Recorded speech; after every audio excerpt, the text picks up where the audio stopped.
Yes, that's right. I'm joined by Marc-Francois, of course, a Brexit supporting Conservative MP. First of all, your reaction to Nick Boles quitting the whip in some dramatic fashion tonight. Well, Nick's amendment was quite heavily defeated, given the mathematics in the House at the moment, so I can understand that he's upset. But leaving aside all political considerations, there's a great deal of respect for Nick in the House because we all know he fought a long, courageous battle with a very serious illness. So he's made a decision. Everybody will have to become accustomed to that. But I'm not going to criticise Nick Boles because he fought off cancer, and we all of us respect that. Moving on to the results of tonight's votes, what do you make of the fact that nothing, although a couple of things got quite close, nothing got a majority? Well, what happened was there was basically an attempted coup in the House of Commons this evening, whereby a number of prominent MPs, like Oliver Letwin and Dominic Grieve and others, in cahoots with a number of members of the Cabinet and others, attempted to stop Brexit. That union is not Brexit, for instance. They failed. Not Brexit, for instance. They failed because rallied. The Cabinet didn't vote, they were out of it, but the Conservative backbenchers rallied, and the overwhelming number of votes against were from Conservative MPs. So they saw that other MPs were trying to sell us out, to overturn the referendum. The Tory backbenchers fought back and defeated the coup. So you're obviously pleased with tonight's results, but where on earth does this leave us now? It leaves us leaving the European Union in 10 days because that is the legal default position. But you guys said that last time as we approached the 29th of March, and it didn't happen. That's true, but the difference now is I believe the EU won't extend Article 50 any further because they extend beyond the 12th of April. There have to be European elections in the United Kingdom. That would very likely, particularly in the current climate, deliver very large numbers of very Eurosceptic MPs to the European Parliament, which completely rips up all their plans. So I believe they won't extend Article 50. And by the way, importantly, we can stop it anyway. We have a veto. If the Prime Minister says don't extend it, it isn't extended.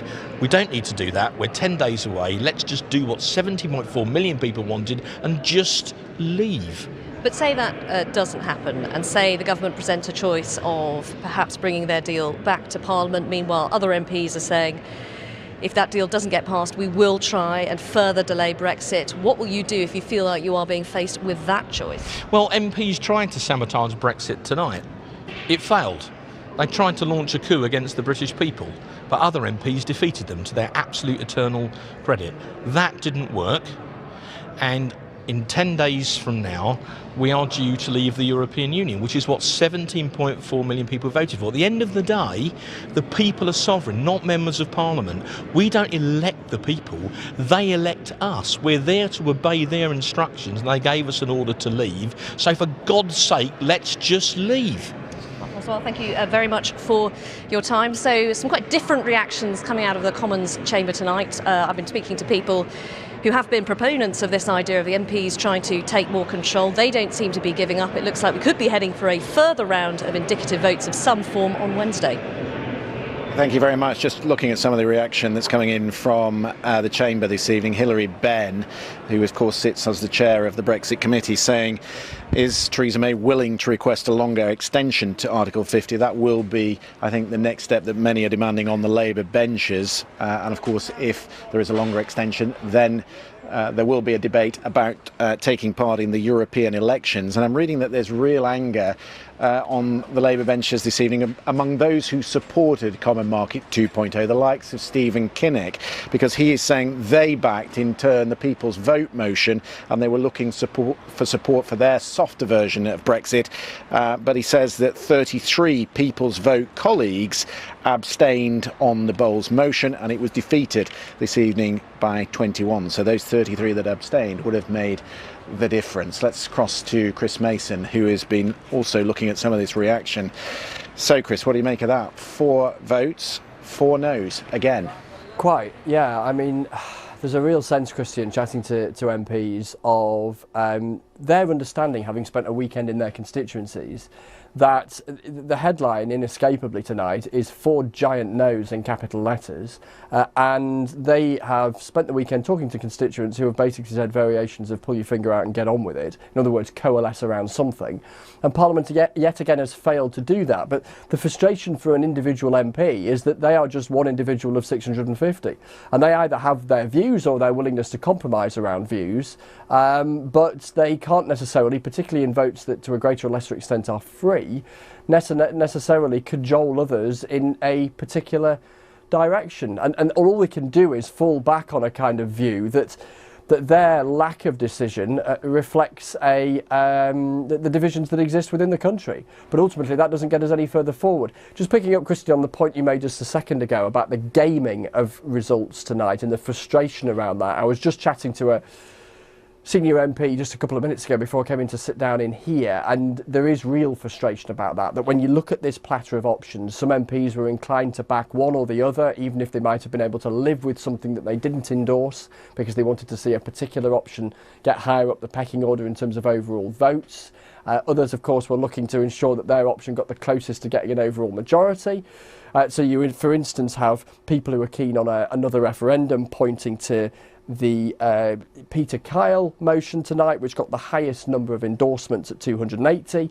But if you're a fan of the Customs Union, you point out that yours at 273 got the closest to getting a majority because the opposing number on that one was 276. So a huge amount of gaming still going on. I hope from some MPs that come Wednesday there is potentially the chance to coalesce around something. But the thing is, they said that last week, didn't they? And it didn't happen then. Now some are saying, look, the Cabinet didn't vote tonight.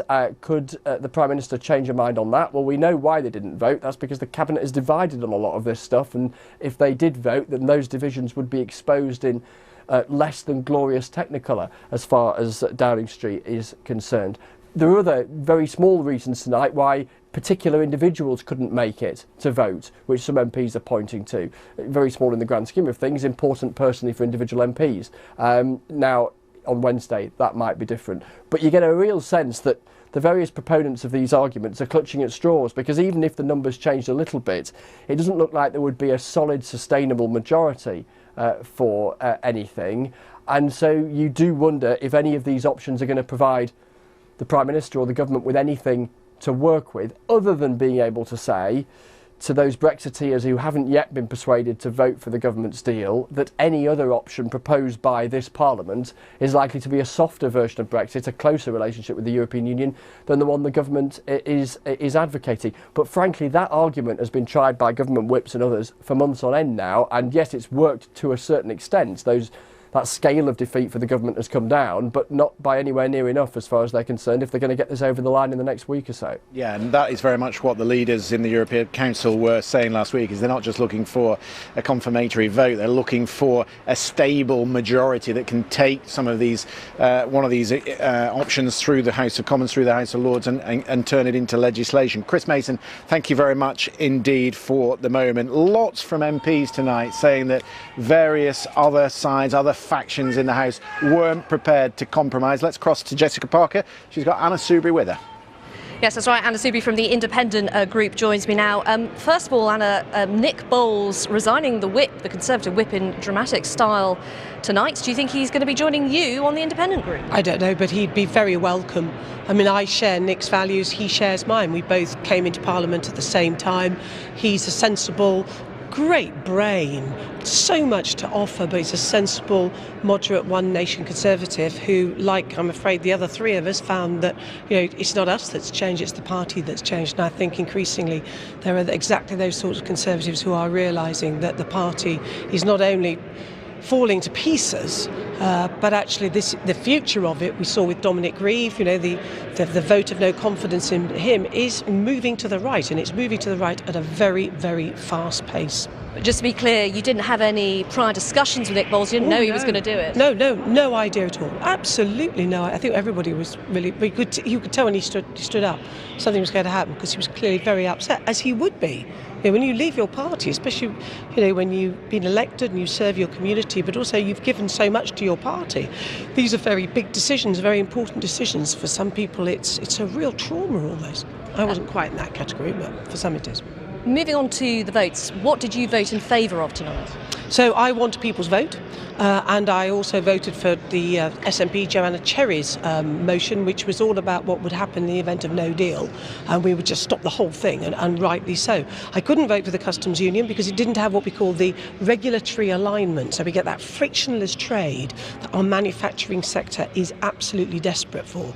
And I couldn't vote for Nick's amendment. It's not his, it belongs to, if you like, a load of people, because I think what was going to happen with it, it was a temporary solution that wasn't going to be put properly into a treaty with the European Union. And he said we didn't need to do any extension. Well, of course we would. We'd have to reopen all the negotiations with the EU to do it properly. So we'd need that long extension. And I think, like a lot of people, we were really worried that the Prime Minister would just sort of stick it in what we call the future framework and not really deliver on it. And you voted as a group. So interestingly, if we look at the Customs Union proposal, for example, that only lost by 3 votes. Yeah, so if they changed your mind? Well, the other thing is, of course, is that the People's Vote, which Labour whipped on, but 16 Labour MPs didn't vote for the People's Vote, so they defied their whip. But the good news on the People's Vote was that there were 15 Conservatives that did vote for it. So the Conservatives almost doubled the numbers. And if you actually had a vote which included the Cabinet, remember they were excluded from all of this, I think a People's Vote could get through. And I've just been with Peter Kyle, who put forward the amendment that I voted for, which is, whatever deal that we settle on, put it to the British people. And Theresa May could do that. She could do it tomorrow. She could say, right, I've got my withdrawal agreement, negotiated it with the European Union. She thinks it's rather good. Put it to the British people, and this whole thing would be done by September or October. And just finally, given that Stephen Barclay stood up tonight saying Parliament's failed yet again to reach a conclusion, he talked about, or he seemed to be hinting at the possibility of bringing the deal back. Do you really think that your hopes of another referendum can really be revived at this stage of the game? What do you think is going to happen on Wednesday? Well, we still got the highest vote of any of the options before Parliament. So you're not giving up? Oh, goodness, no. Look, the British people are entitled to change their mind. That just like MPs changed their mind the way that they are voting. They did it on her withdrawal agreement. They did it tonight again. They're allowed to change their minds and change their votes, but the British people aren't. And it is right for it to go back to the British people to change their minds. Also, now they know what Brexit looks like. And all those young people who will bear the burden of Brexit, they're entitled to have a vote about their future. It's the most democratic thing to do, and it will settle it, because it will either be the deal, we'll know what we will get with Brexit, and that will be delivered, or if people realise that the best deal is the current deal we have with the EU, we'll remain in the European Union. So just a quick one-word answer, another round of indicative votes on Wednesday? That is a very good idea. So that's what you would like to happen? Well, that's what we voted today in our business motion, and I'm hoping then we can see an amalgam, as I tried with others to do today, but unfortunately people wouldn't agree to it. We can have a motion, might have the Customs Union, might have regulation there as well, and a people's vote. I think we can get it through. Anna Soubry from the Independent Group, thank you so much for your time this evening. So as you can hear there, a lot of people who have been advocating their ideas, whether it's another referendum, whether it's a customs union, don't necessarily seem to be put off by tonight's result. Looks like they're going to be trying to keep pushing on with those ideas later this week. Jessica Parker, thank you very much.